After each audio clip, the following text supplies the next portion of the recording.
ماہ رمضان المبارک تربیت کا مہینہ ہے۔ یہ صرف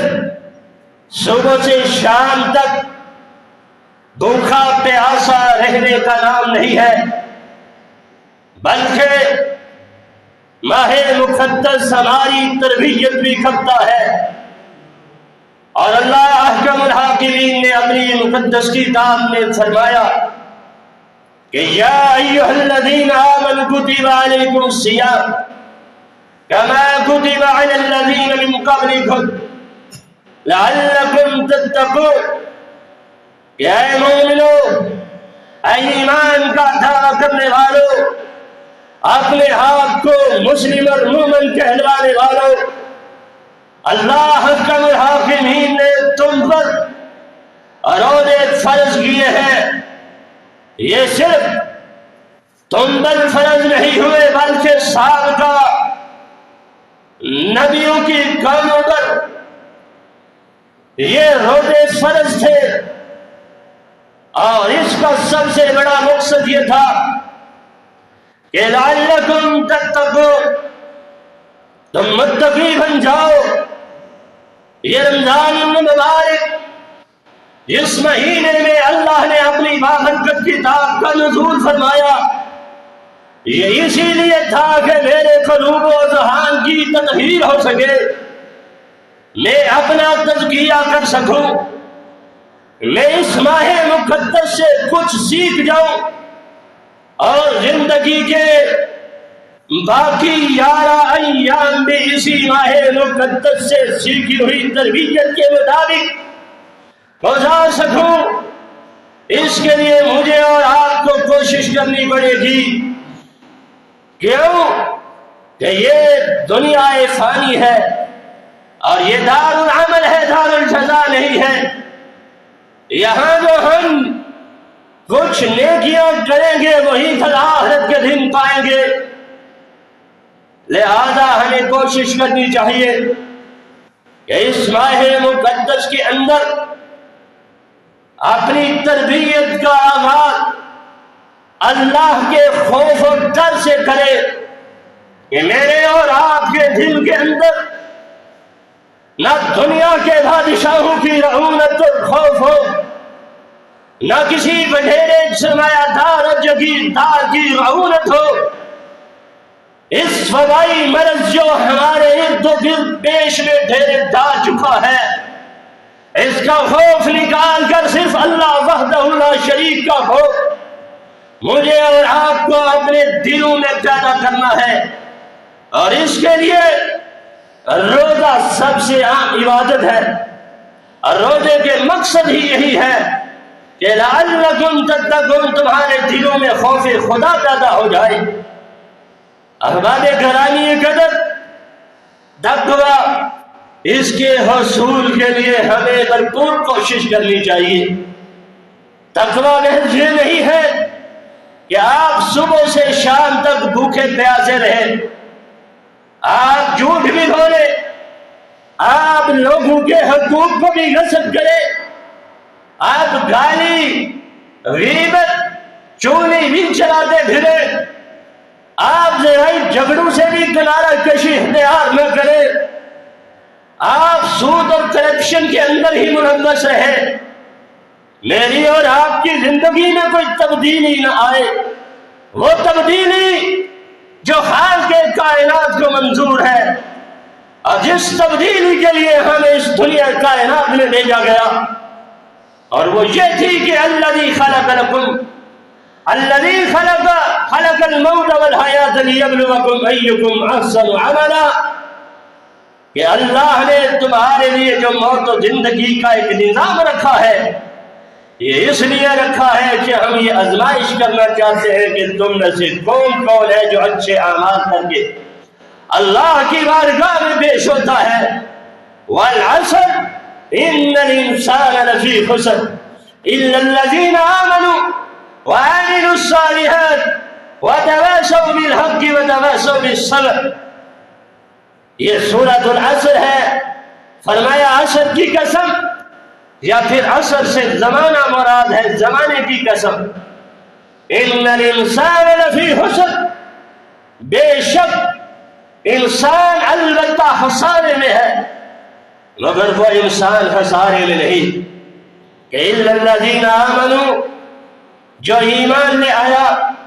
وعملوا الصالحات، اور اس نے نیک اعمال کیے، وتواصوا بالحق، اور اس نے حق کی وصیت کی، حق پر قائم اور ڈٹا رہا، وتواصوا بالصبر،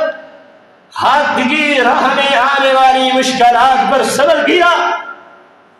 تو روزہ یہ بھی ہمیں صبر سکھاتا ہے۔ ہم انسان ہیں، کسی نے ہمیں مجبور نہیں کیا، کسی نے ہمیں باندھ میں نہیں رکھا، کسی نے ہمارے ہاتھوں کو باندھا نہیں، ہماری زبان کے تالے نہیں، لیکن یہ وہی تقویٰ ہے جو صبح سے شام تک اس اللہ خالق کے حقیقی کا ڈر ہمارے دلوں میں پیدا کی رکھتا ہے، اور ہم صبح سے شام تک کھانے پینے سے رکے رہتے ہیں۔ یہ جائے کہ ہمارے سامنے دنیا کی ہر لذیذ سے لذیذ اور مزیدار چیزیں بھی موجود ہوتی ہیں، لیکن یہ تقویٰ اس کے دل میں ہو،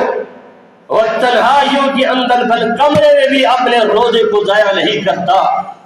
اور جس کے دل میں تقویٰ نہیں، جس کے دل میں خوف خدا نہیں، وہ مختلف بہانے تلاش کرتا ہے، عذر اور بہانے تلاش کر کے وہ روزوں سے کنارہ کشی اختیار کرتا ہے، جبکہ اہل ایمان پر اللہ رب العالمین نے روزوں کو فرض قرار دیا۔ احباب گرامی قدر، یہ موسم بہار نیکیوں کا موسم بہار ہے، لہذا ایسے حالات میں مجھے اور آپ کو نیکیوں کی طرف رغبت کرنی چاہیے کہ جس طرح کائنات کے امام نبی محمد رسول اللہ صلی اللہ علیہ وسلم نیکیوں کی طرف رغبت کیا کرتے تھے، جس طرح ہمارے پیارے نبی کے دل میں نیکیوں کا ایک جذبہ تھا۔ اور یہی وجہ ہے کہ راوی بیان کرتا ہے کہ کائنات کے امام نبی محمد الرسول اللہ صلی اللہ علیہ وسلم ماہ رمضان المبارک کے اندر قرآن مجید کا تحفہ جبریل امین کے ساتھ دور کیا کرتے تھے، اور ان دنوں کے اندر آپ اس طرح صدقہ و خیرات کیا کرتے تھے جس طرح تیز ہوا آندھی اور ہواؤں کا ایک جکھر چلتا ہے، اس طرح جلدی سے اور لگاتار اور مسلسل اللہ کے رسول صدقہ و خیرات کیا کرتے تھے۔ اور رب کائنات نے اپنی مقدس کتاب کے اندر آمنہ کے لال عبداللہ کے در یتیم کو پوری کائنات کے لیے اسوہ و ماڈل قرار دیا،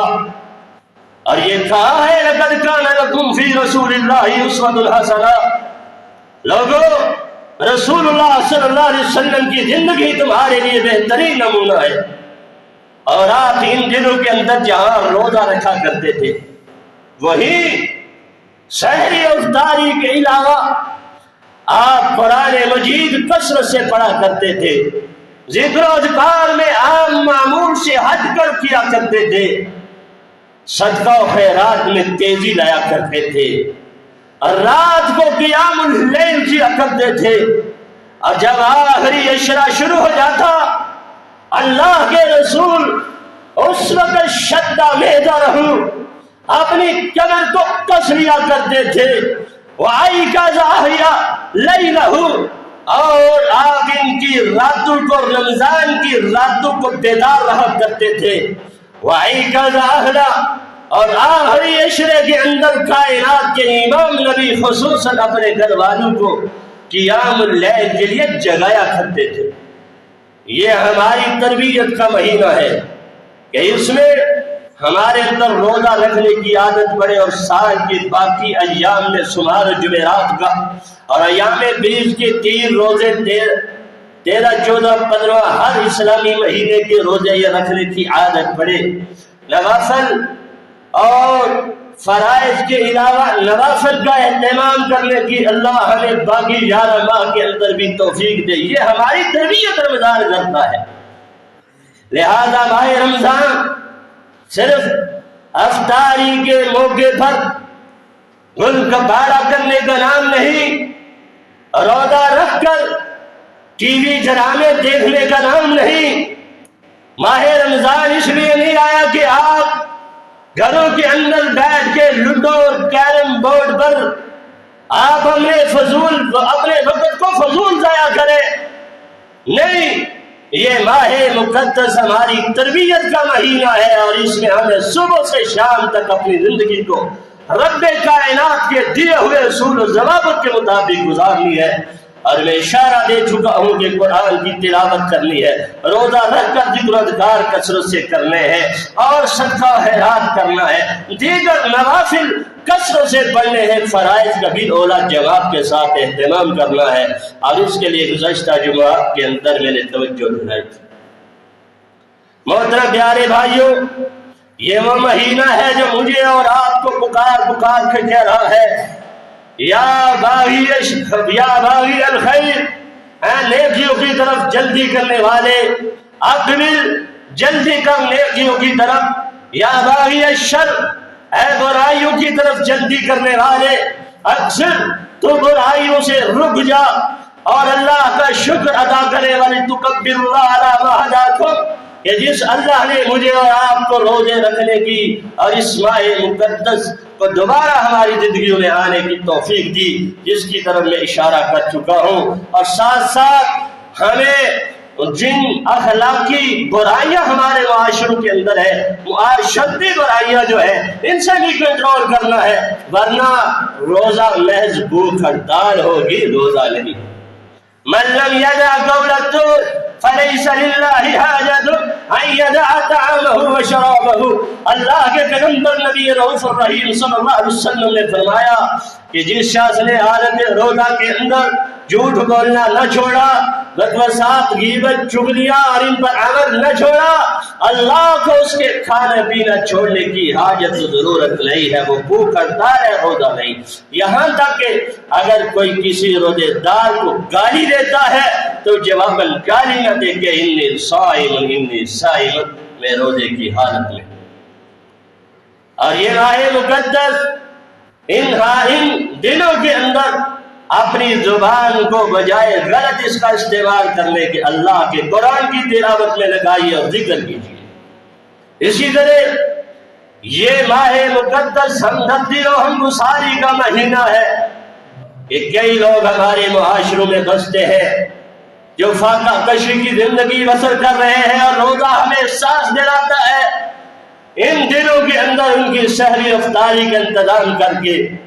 ایک پوری عالم دنیا میں ماہ رمضان یکسانیت پیدا کر کے اجتماعی اتحاد کی دعوت دیتا ہے، اور اتحاد بین المسلمین کی دعوت دیتا ہے. اور یہ رمضان ہے جو ہمیں بیک وقت سحری افطاری پر اکٹھا کرتا ہے، اور پوری دنیا میں ایک ساتھ رمضان المبارک کا آغاز بھی ہوتا ہے، اختتام بھی ہوتا ہے. یہ اجتماعیت اس میں پائی جاتی ہے. وما توفیقی الا باللہ، علیہ توکلت و الیہ انیب.